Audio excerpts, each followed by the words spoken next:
Niger Sports Outreach started from like a little dream. Okay, let's give it back to people that actually need it.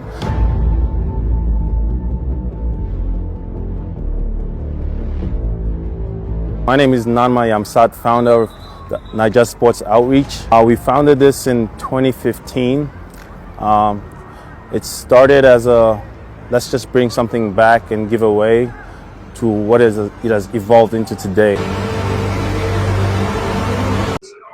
In a society whereby, like Nigeria, for the now, whereby there's a lot of discouragement, insecurity, depression, you get, amidst all this stuff, there are still people that are still putting their heads straight. There are still people that are still being in the right state of mind, you get. And I believe such people will still be of help to maybe someone that is feeling down and all of that. That's why, I feel people that are that we know, not necessarily in diaspora, even people back home that could be of help, time to time we'll bring them on this platform to share their own thoughts, you get. But meanwhile, real nice to have you, Naanma. Yes, it's nice to be here, man. Nice to be here. Yeah. So I think let's just go straight to it. Eddie vibes. Okay, yeah. Boss, it's been a minute. Yeah, nah, man. It's been a couple of days, man. We were together. Last month, yeah. Yeah, last month. Yeah. So real quick now, I just want, for the sake of people that don't really know you, I just want real quick for you to tell us about yourself growing up in Jos, a little about yourself growing up in Jos. Okay. So real quick, I mean, I'm like just boy, born and bred. Like, I was born around like I lived around TCN pretty much my whole life. Like we moved to Jos when my dad became cooking vice president. But then the crisis in 2001 made us move back to Bukuru. So that's how we But we grew up in TCN, and my dad went to TCN, and my dad teaches at TCN. So growing up, pretty much, like it's a huge compound. I know Joseph knows. Like, Yeah. All we did after school was run around and play soccer the whole time, football. Yeah. I mean, there's a huge football field there. There's a basketball court. There's a volleyball court right next to it. So pretty much grew up that whole scene. That's how I was raised. It's a little bit different back then. You could run around. You could let your kids run around. And they come back whenever they wanted to. Back then, prior to the 2001, the whole thing going haywire, like you could pretty much let your kids run around. Like after school, they come back to eat. That's basically it. Like, so slightly different, but that was our childhood, and we had fun. To be honest, I don't envy kids that grew up in this age, just because everything is attached to the internet. Like anything that's fun for them at least is attached to the internet. Yeah. So for us, it's slightly different. We had to create fun. We had to go climb TCN mountain. We had to go climb. We had to run around. We had to create our own fun. So, but pretty much, I mean, I grew up in TCN, so everything was centered around sports for us. At least for us back then, like soccer was everything. Yeah. So. Okay. Moving to America now to school, going to America to school and working right now. Your background in Jos, growing up in Jos, is there any negative or positive impact that your background has had on you, living, schooling, and right now working abroad? Any negative or positive impact that you feel it was from your background growing up in Jos? Mainly positive. There's a slight disconnect, but it's mainly positive. The only thing that might be on the negative side is you're not fully assimilated into American culture and because I left at a somewhat younger age, now I'm disconnected from fully assimilating into Nigerian culture. If you get what that means, right? So Yeah. you know Then how once in a while, some I'm people. breaking that shit down. We know we are talking to just people. Once in a while, Okay, come on, Then I'm acclimatize. breaking that shit out, bro. Kagari, not Danny. So hey, just go ahead. It's how do I put it? It's like it's um like you lose your somewhat of your Hausa, right? You know how you don't yeah, speak Hausa for that long, yeah, and then it takes, if I'm having a conversation with someone, I have to always switch it back to English just because it like it's not like as fluent as it used to be. You have to think about it for a second. So yeah. negative wise, I would say that's probably the one thing, because here, when you grow up in Jos or you grow up in Nigeria, basically you Yeah. don't fully know you, everybody's black. Yeah. So Yeah. the concept of someone just purely judging you based on race is non-existent. Yeah. So here, people judge you based on race. Like, that's a thing. Like, so like you have to, and not just white people, black people here too. Like they judge you based on, oh, you're African. So like now you have to. There's that factor. So you're not fully American. I've lived here for 12. Yeah, I've lived here for 12, 13 years, but I'm not fully American, and now I'm losing some of that assimilation into Nigerian culture, you know. Yeah. And then there's this. So there's that in between that most people that were raised in Nigeria and then left have, and then the people that were born here and raised here. So there's a we're the in between people. Like, okay. Yeah. So like for me, that's the only thing that I would say is like a negative. But there's so much positive. Like there's just so much stuff about being like all that childhood stuff we went through, the discipline we went through to come in here. It makes it so much more easier to just navigate life. Like just because of all that discipline. So there's a lot of positive.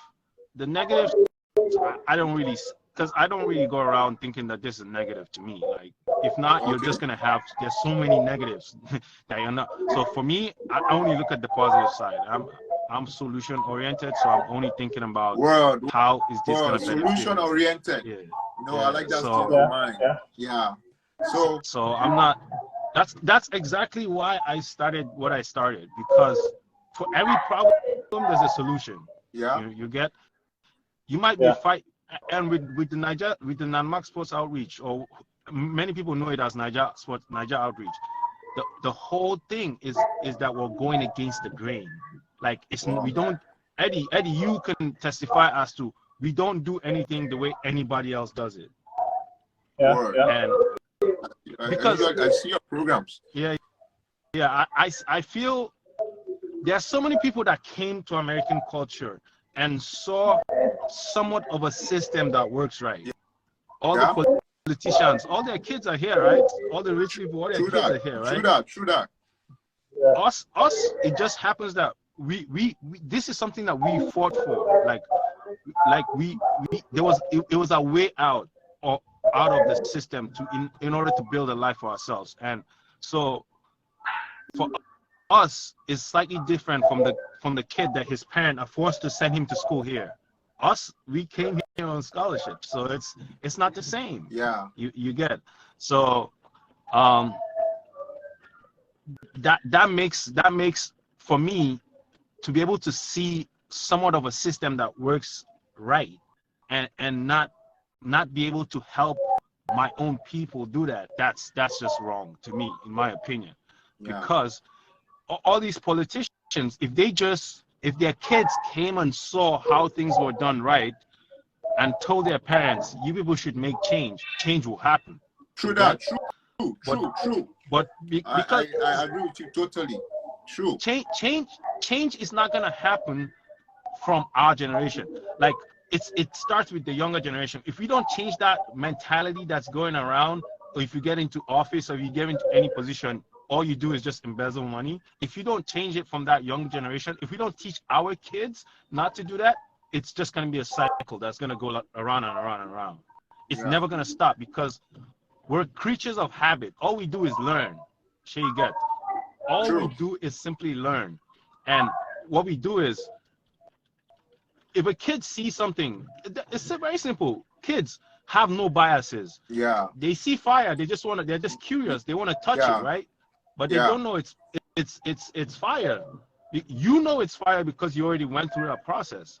So if you allow that kid touch the fire, now he knows it's fire. There's a difference between just telling a kid over and over that this is fire and letting him touch it one time and he gets hurt. Yeah. You get? So we're creatures of habit. We have to learn.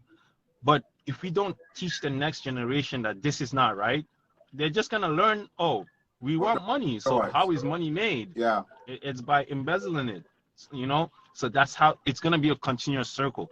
And for me, I played Top Gun Rockets way back in the day. Yeah. Top Gun Rockets probably still owes me money right now. It owes a lot of us money. Probably. You get it? Yeah. So me, like, you know what I mean? Like, I've been through that system of basketball that was not done right. You get? So for me to see that it's done right, I'm in a system that it's being done right now, and not try at some level to change it, it doesn't sit well with me. So, and a lot of people come and do camps, one camp, and never do it again.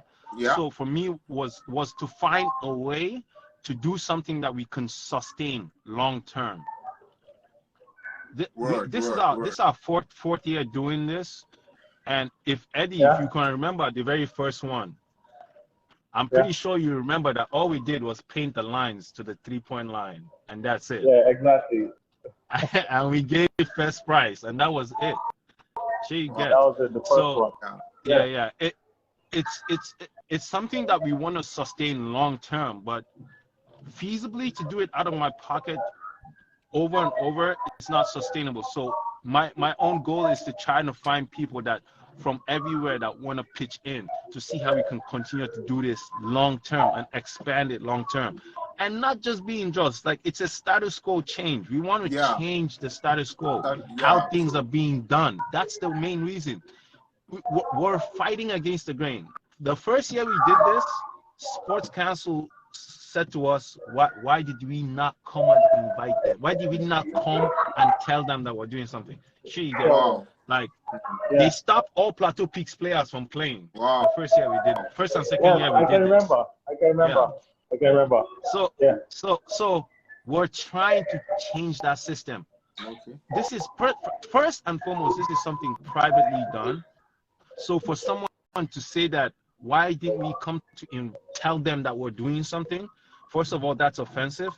Second of all, it's just a money grab, because usually how things work is that we come and we say, oh yeah, come and do stuff for us, and then we give you people money. That's how it works.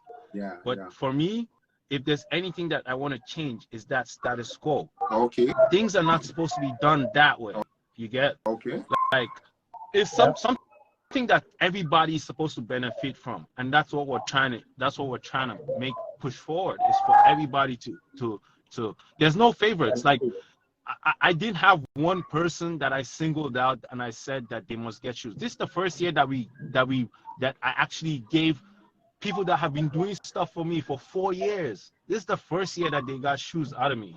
You can ask PJ, you can ask like okay. You can ask PJ, you can ask all the people that work on the table for us. Eddie, you know, probably this is the first year that you got t-shirt too, or something like that. Yeah, because what happens? I got t-shirt the last time. I got t-shirt the last time. Exactly. Yeah. So it's a gradual process, but people don't see people cannot. I understand it's hard for someone to see 5 years into what I'm thinking in my head. Yeah. And it's hard to explain that to someone, to see 5 years, or to trust the process that I have, or trust the process that we have, to see ahead and not worry about the first year that we did this. All the people that worried about, oh, Naanma is going to do something, we only want money this year. all those people would not stick out to benefit from it 4 years later. You get? Okay. And that's what we're trying to do, is that, like, yo, there's stuff to be benefited from this thing, but you have to be able to see long term into it in order to benefit from it. Yeah. So So I mean, now what? I yeah. know you have a whole lot to say, but